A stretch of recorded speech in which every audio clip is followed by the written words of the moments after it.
Desde el comienzo de la vida pública de Jesús hasta la primera Pascua, sección 9. 42.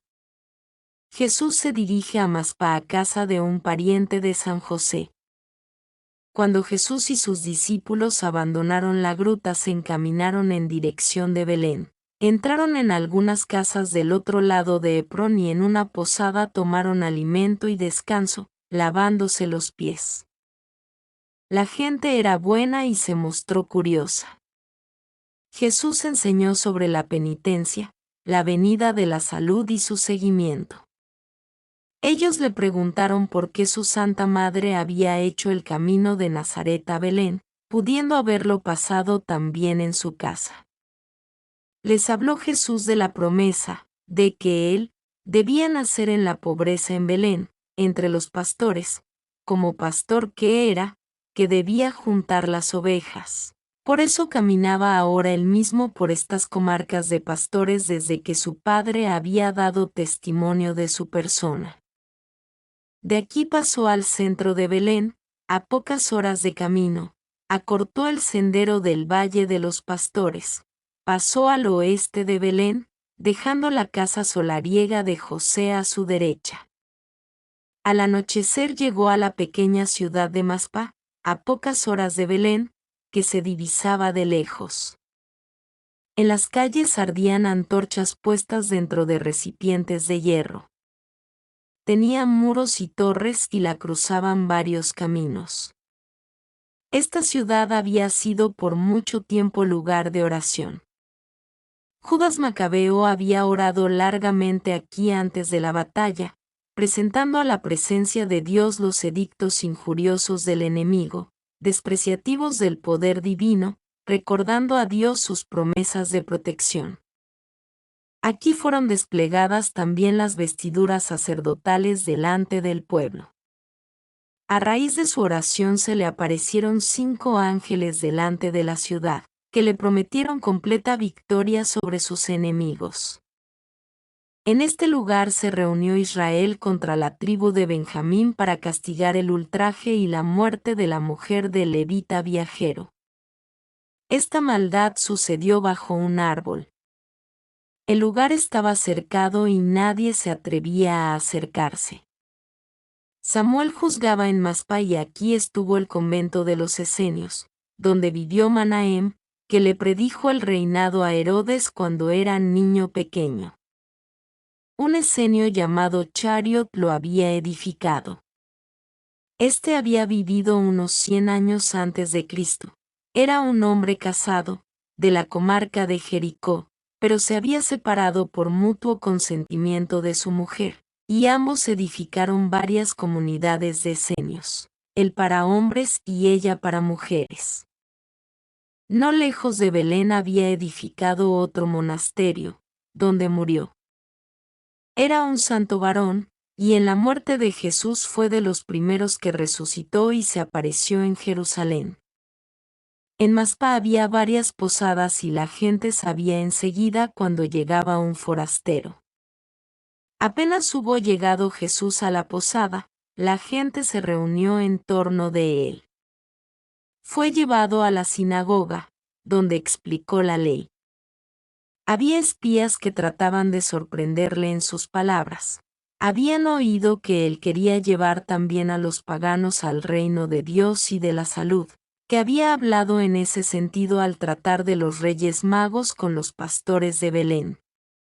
Jesús habló con severidad diciendo que el tiempo de la salud había llegado, que el tiempo de la promesa se había cumplido, que todos los que renacen por el bautismo y creen en él, que ha sido enviado por el Padre y guardan sus mandamientos, serán participantes del reino de Dios, y que los que le siguieren serán herederos de ese reino.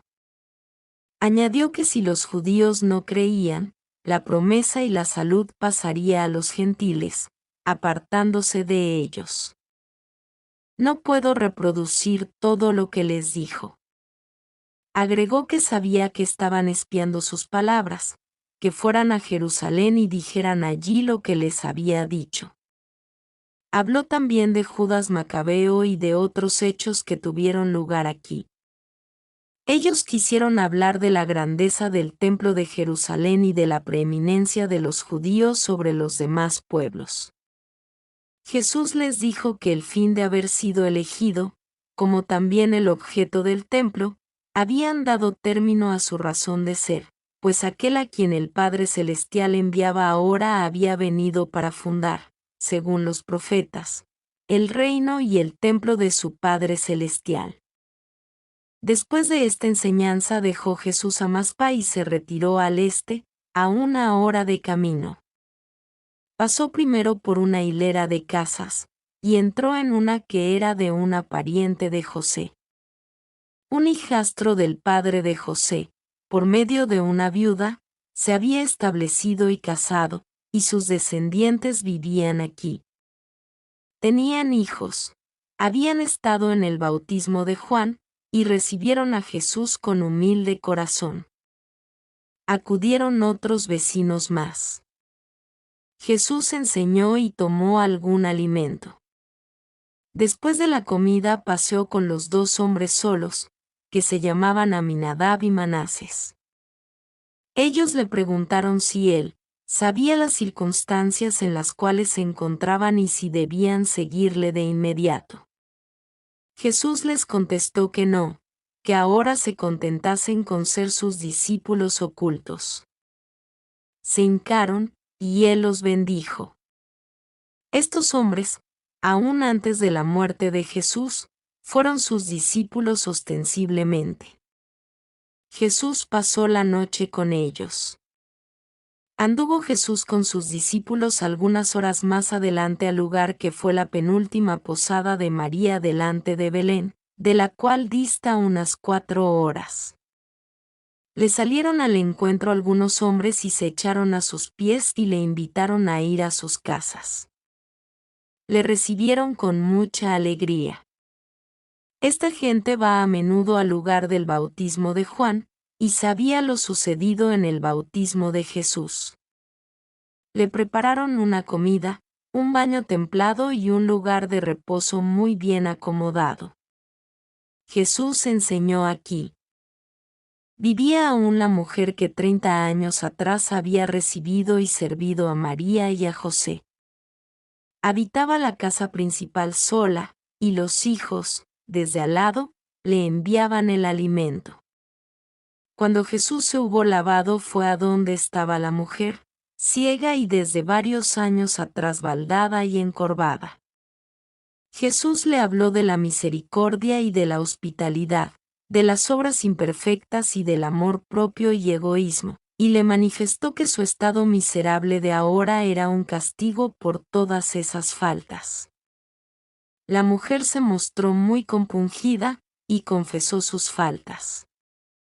Jesús la sanó de su enfermedad. Jesús le mandó echarse en el agua, que él había usado para lavarse. Al punto recobró la vista y se irguió sana. Jesús le mandó no publicar el hecho. La gente le preguntó de nuevo, muy ingenuamente, quién era mayor, si él o Juan. Él contestó, aquel de quien Juan da testimonio. Hablaron también de la fuerza y del celo de Juan, y ponderaron el hermoso y vigoroso rostro de Jesús. Jesús les dijo que en el término de 4 años y medio no hallarían en él hermosura alguna y no le reconocerían. De tal manera pondrían los hombres su cuerpo. Habló de la fuerza y del celo de Juan como de quien está golpeando a la puerta de uno que duerme y no atiende a la venida del Señor, como de quien prepara el camino a través de un desierto para que el rey pueda pasar y como del torrente que corre para sacar la basura del lecho de un río. 43. He ahí al Cordero de Dios. Por la mañana, al despuntar el día, caminó Jesús hacia el Jordán, que podía distar de aquí 3 o más horas, en compañía de sus discípulos y de un grupo de personas que se le habían reunido. El Jordán serpentea en un ancho valle que sube durante media hora de camino a ambos lados. La piedra del Arca de la Alianza, que se hallaba en ese espacio cerrado donde se celebró la fiesta descrita, estaba quizás a 1 hora del lugar de bautismo de Juan, yendo hacia Jerusalén. La choza del Bautista entre las 12 piedras estaba en dirección de Betábara, algo más al norte que la piedra del arca. Las 12 piedras quedaban a media hora del lugar del bautismo en dirección a Gilgal, lugar situado al oeste de la altura desde donde comienza un nuevo declive. Una hermosa vista se abarcaba desde la fuente de Juan a las laderas de ambas orillas que eran muy fértiles y verdes. Una cinta de verdor verdaderamente hermosa, llena de frutales y de riqueza, bordeaba el mar de Galilea, pero aquí había, como en Belén, más huertas de ajos, de pepinos, de la planta durra y de praderas. Jesús había pasado ya la piedra del arca y estaba como a 1/4 de hora de la choza de Juan, donde éste se hallaba de pie, enseñando. Pasaba en ese momento por una estrecha abertura, por donde se podía ver a Juan desde lejos. Jesús no fue visible para Juan más que por espacio de unos minutos. Juan se sintió impulsado por el Espíritu Santo, señaló a Jesús, que pasaba, y clamó: «He ahí el Cordero de Dios que quita los pecados del mundo». Jesús pasó rodeado de sus discípulos, unos delante, otros detrás. Los que se habían añadido recientemente venían en último término. La escena fue muy de mañana. Muchos corrieron hacia Jesús cuando oyeron clamar a Juan, pero Jesús ya había pasado y ellos clamaban y vivaban y le glorificaban, ya sin poder alcanzarle. Cuando esa gente volvió, dijeron a Juan que muchos seguían a Jesús, que habían oído que también los discípulos de Jesús habían bautizado, y qué significaba eso. Juan volvió a decirles que él pronto dejaría ese lugar a Jesús, pues añadía que él no era sino su precursor y su siervo. Esto no les agradó mucho a sus discípulos, que se mostraban algo celosos de los de Jesús. Jesús torció su camino al noroeste, dejó a Jericó a la derecha y se dirigió a Gilgal, que está como a 2 horas de Jericó. Se quedó en algunos de estos lugares, donde los niños le salieron al encuentro cantando alabanzas, y entrando en las casas, de donde sacaban a sus padres. 44. Jesús en Gilgal. Gilgal se llama toda la comarca alta que está sobre el valle más profundo del Jordán, rodeada de riachuelos que corren hacia el río en un espacio de 5 horas de camino. Pero la ciudad a la cual llegó Jesús por la tarde, se extiende desparramada entre muchos jardines por 1 hora de camino hacia el lugar donde bautizaba Juan. Jesús fue primeramente a un lugar sagrado delante de la ciudad, donde solían llevar a los profetas y a los grandes maestros. Era allí donde Josué comunicó a los hijos de Israel cosas que a él y a Eli se había participado Moisés antes de su muerte. Eran 6 bendiciones y 6 maldiciones. El montículo de la circuncisión de los israelitas estaba cerca de este lugar rodeado de una muralla. En esta ocasión vi la muerte de Moisés. Murió sobre una pequeña colina empinada que está en el seno de las montañas de Nebo, entre la Arabia y Moab. Las tiendas de los israelitas estaban situadas lejos de allí. Solo algunos puestos de vigilancia se internaban en el valle que rodeaba la montaña. La colina estaba cubierta de verdor, como de yedra, que crece allí como matas semejantes al enebro. Moisés tuvo que subir a lo alto agarrándose de estas plantas. Josué y Elís estaban con él.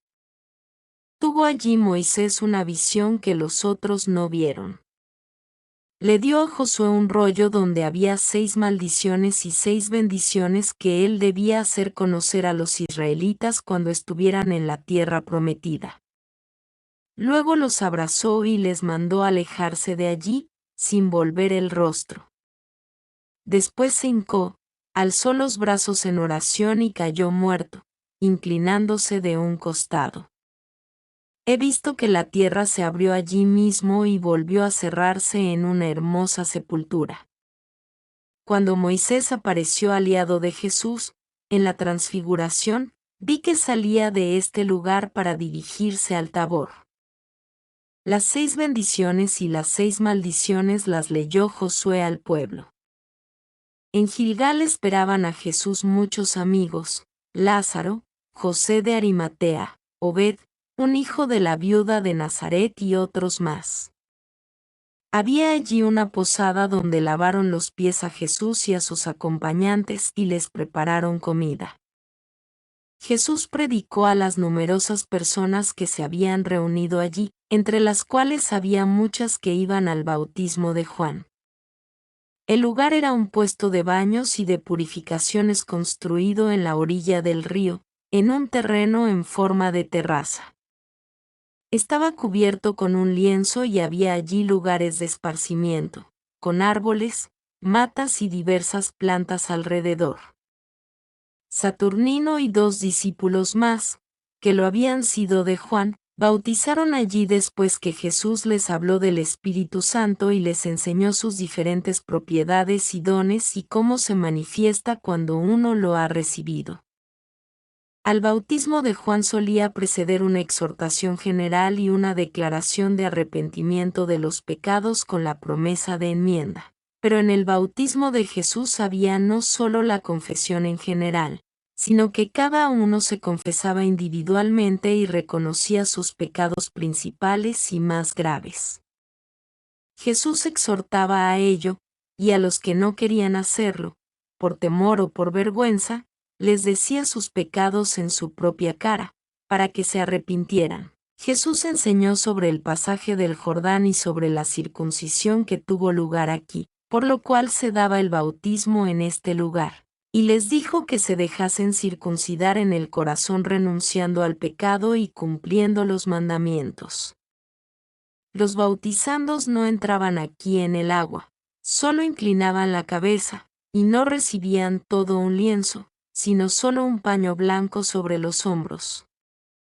Los discípulos que bautizaban no tenían recipiente con 3 salidas para el agua, como el que usaba Juan, sino un vaso común, y la derramaban 3 veces, con la mano, sobre la cabeza. Jesús había bendecido el agua y echado en ella un poco de la misma con que se había lavado. Cuando estos bautizandos, que eran unos 30, fueron purificados, quedaron muy contentos y conmovidos y decían que sentían en sí mismos al Espíritu Santo. Después de esto salió Jesús, entre cánticos de alabanza y con muchos acompañantes, hacia Gilgal, para celebrar el sábado en la sinagoga, que estaba situada en la parte oriental de la ciudad y era bastante grande y antigua. Era cuadrada, con los ángulos cortados y tenía 3 pisos, donde estaban instaladas las 3 aulas de la escuela. Cada uno de estos pisos tenía una galería exterior para circular y las escaleras corrían hacia arriba junto a los muros exteriores. En la parte superior, y precisamente en los ángulos cortados, había unos nichos donde se podía estar de pie y se alcanzaba a ver el paisaje a gran distancia. La sinagoga estaba libre a ambos lados y tenía parcelas de jardines alrededor.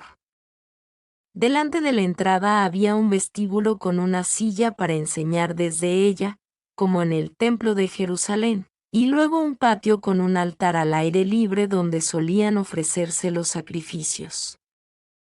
Había aquí lugares cubiertos para las mujeres y los niños. Se veían vestigios de que había estado el arca de la alianza, y de que se ofrecían sacrificios, por la semejanza de los arreglos con los del templo de Jerusalén.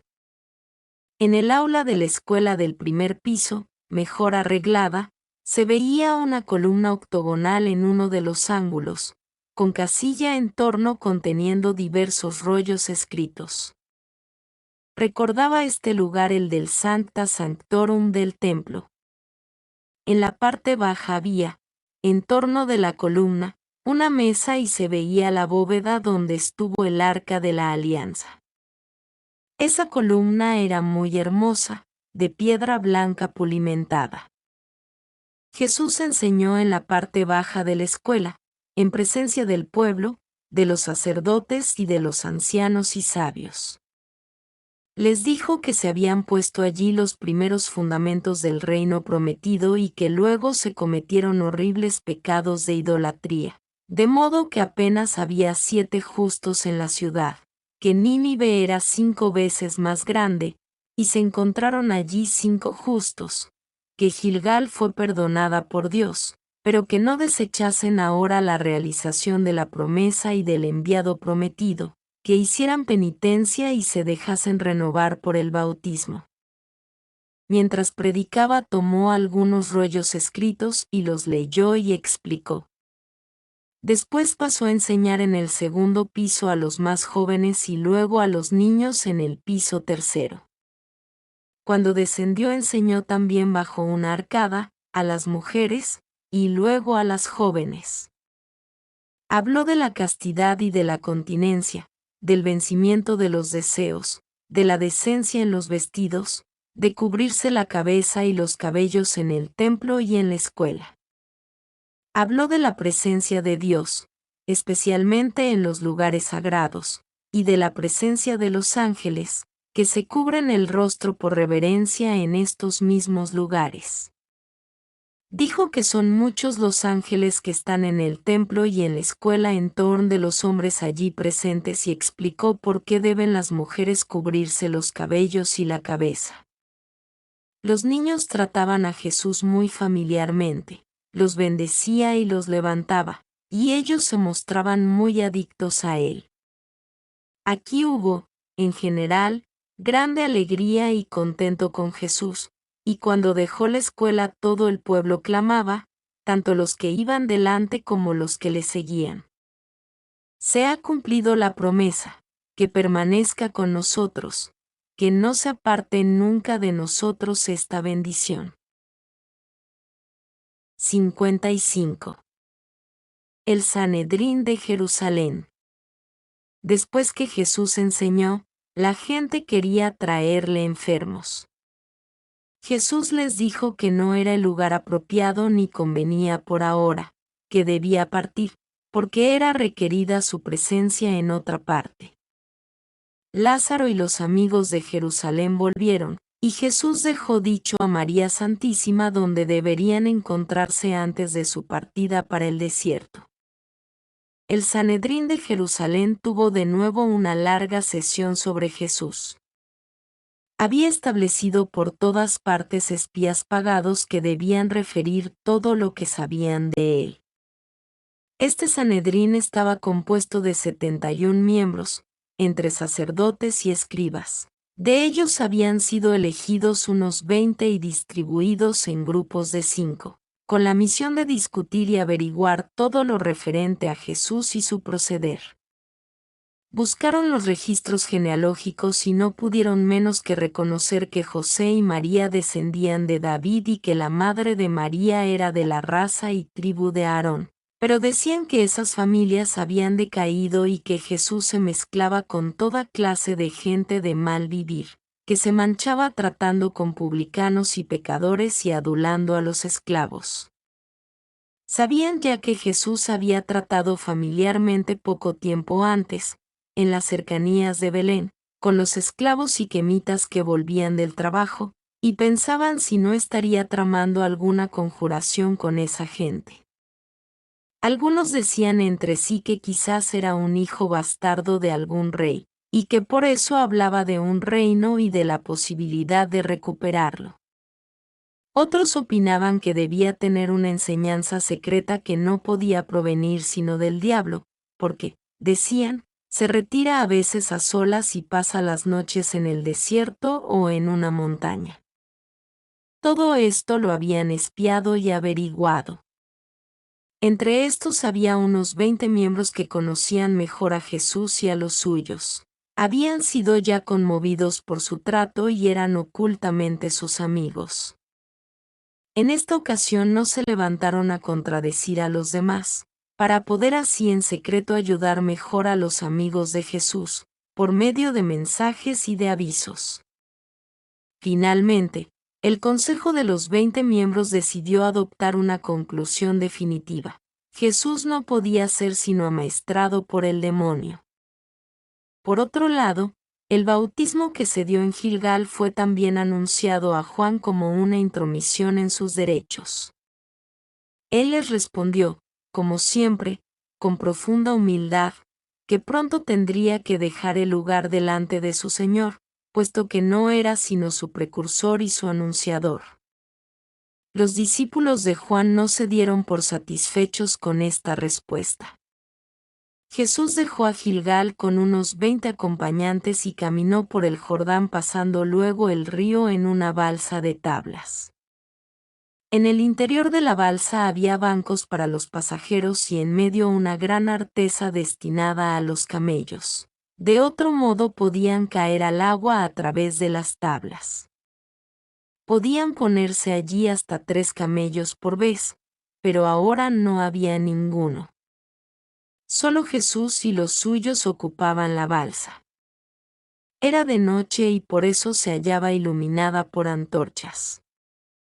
Jesús enseñó por medio de la parábola del sembrador, que siguió explicando a la mañana siguiente.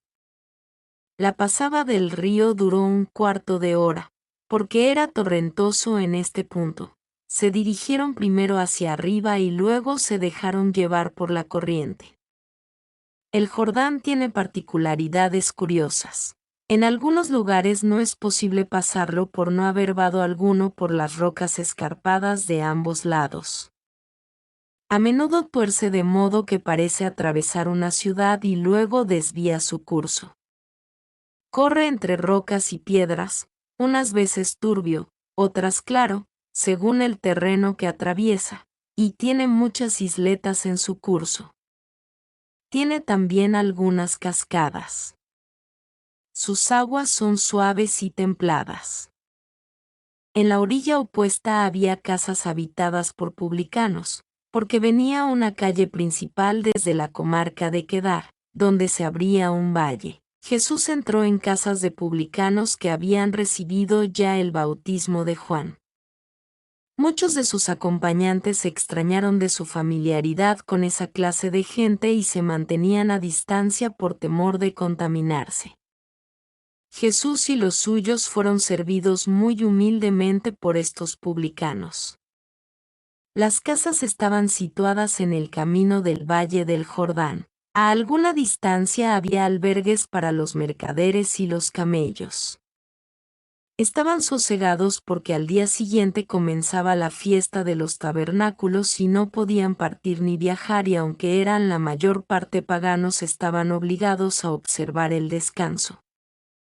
Los publicanos preguntaron a Jesús qué debían hacer con las ganancias ilícitas que poseían.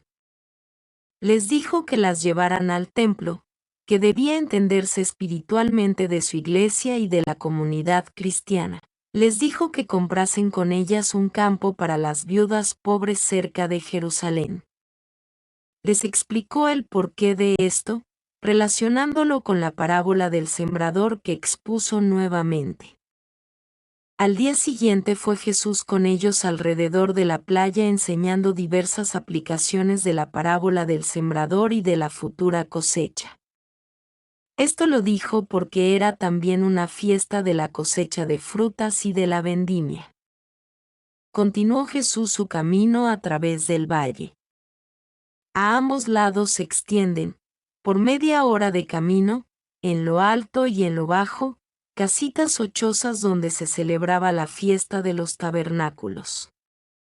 El camino llevaba a Dibón, de la cual parecía eran estas las primeras casas. Al lado de ellas se veían por doquiera chozas verdes levantadas con ramas de árboles, adornadas con hojas, frutos y racimos de uvas. A un lado del camino estaban las chozas para las mujeres, separadas, y de otro lado las chozas para los sacrificios de animales. Traían toda clase de alimentos y se veían niños en grupos que iban de una a otra choza, tocando instrumentos de música y cantando. Estaban adornados con coronas y flores y tocaban unos instrumentos triangulares con anillos que sonaban, otros, un instrumento triangular con cuerdas e instrumentos de viento que tenían cañitos retorcidos. Jesús iba de un lado a otro enseñando. Le trajeron, así como a sus discípulos, algunos alimentos, por ejemplo, uvas sobre palos llevados entre dos. Al final de esta hilera de casas entró Jesús en una posada cercana a la grande y hermosa sinagoga de Dibón, que estaba situada entre estas casas y la ciudad, en un amplio lugar del camino rodeado de árboles. Algunos días después Jesús enseñó de nuevo con la parábola del sembrador. Habló del bautismo y de la proximidad del reino de Dios, de la fiesta de los tabernáculos y del modo de festejarla aquí, diciéndoles que mezclaban algunas cosas paganas con el rito de la fiesta. En efecto, vivían allí moabitas y ellos se habían mezclado con esa raza. Cuando salió Jesús de la sinagoga encontró que habían traído a muchos enfermos en andas y carretillas. Estos enfermos clamaban: Señor, eres un profeta. Tú eres un enviado de Dios. Tú nos puedes ayudar. Sanó a muchos. Por la noche se le dio a Jesús y a los suyos una gran comida en la posada. Estaban presentes muchos mercaderes paganos, ya que hablaba de la vocación de los gentiles y de la estrella aparecida para llamar a los reyes magos que vinieron a adorar al niño recién nacido. Por la noche Jesús abandonó el lugar y se fue solo a orar en un monte. Citó a sus discípulos para reunirse a la mañana siguiente en el camino, al otro lado de Dibón. Esta localidad está a 6 horas de distancia de Gilgal. Es una comarca con muchas fuentes de agua y praderas y por esto se ven muchos jardines y casas con terrazas. Está en el valle, pero se ven edificios en las laderas de la montaña. De allí Jesús se dirigió a Sucot. Cuando llegó por la tarde a esta ciudad se juntaron muchas gentes a él y también muchos enfermos de los alrededores. Jesús enseñó en la sinagoga y por medio de Saturnino y de otros discípulos hizo bautizar a las gentes. Estos bautismos tuvieron lugar en la fuente de una roca que se abría en una cueva que miraba hacia el occidente en dirección al Jordán. El río no se podía ver porque había otra montaña de por medio. Con todo, esa agua era del Jordán, porque sus aguas corrían hondas hasta allí. En esa gruta entraba luz por medio de una abertura en la parte superior. Delante de la gruta había un lugar de esparcimiento bastante amplio adornado con árboles, plantas y gramilla y se conservaba una piedra, recuerdo antiguo de una aparición de Melquisedec al patriarca Abraham. Jesús habló del bautismo de Juan, diciendo que era de penitencia, que debía ceder su lugar a otro bautismo del Espíritu Santo y del perdón de los pecados. Les pidió antes una especie de confesión general y después particular a cada uno. A algunos les dijo sus pecados para humillar su obstinación. Ponía las manos sobre ellos en señal de absolución. Los bautizandos no eran sumergidos en el agua, había sobre esa piedra un recipiente y ellos, descubiertos hasta los hombros, inclinaban las cabezas sobre la fuente y recibían el agua. El bautizador derramaba 3 veces el agua que sacaba con las manos de la fuente. De este modo fueron bautizadas muchas personas. Abraham había vivido en Sucot con su nodriza Mará y tuvo campos en 3 lugares. En este mismo lugar tuvo ocasión de dividir tierras con su pariente Lot, y Melquisedec vino por primera vez a ver a Abraham al modo como los ángeles solían venir a él. Melquisedec le mandó hacer un sacrificio triple de palomas, pájaros con picos largos y otros animales. Le anunció también que vendría a él de nuevo para ofrecer un sacrificio de pan y vino. Le enseñó cosas que debía pedir y por las cuales debía orar y le anunció lo que iba a suceder con Sodoma y Gomorra. He visto que también Jacob tuvo sus tiendas en este lugar.